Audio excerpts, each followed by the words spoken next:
Pupunta kami ng anak ko ng church today. Maglalagay ako ng lipstick.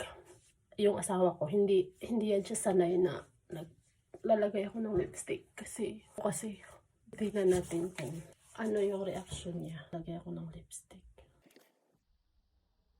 Yung lipstick ko na to, hindi to nagagamit. Wait lang. Lagyan natin dito. Hindi kasi siya sanay na nagme-makeup ako. Ganyan ako ano kasi akong time. May mga babies ako.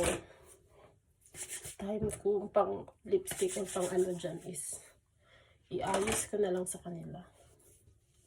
So, wala na ko enough time na magpaganda or something. Pero today, kasi yung pangalawa ko lang isasama sa akin. Kasi last time naman, yung sumama sa akin.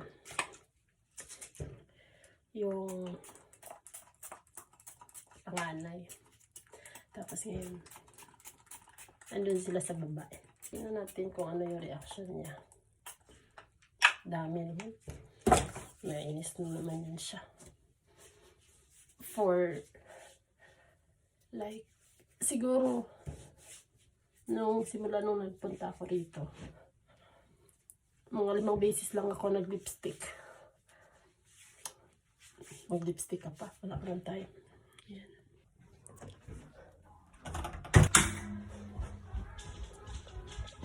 Babe, I have to go! It doesn't take half an hour to drive there. I have to go. What? Oh, you have lipstick on. Huh? Go get a tissue. Why? You don't like it? Yeah, it's pretty. Is I'm it not really, used to having you have makeup on. is it really red? It's red. Yeah. It's not. Let me see up close. Are you recording me? No, I'm not recording you. Give me. Why? You need stop tone makeup because your skin is so copper colored. So what? You look like Kamala Harris. I look like what?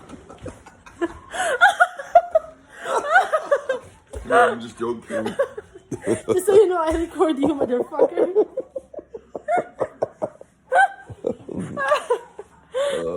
Sorry, Mom. I'm just joking.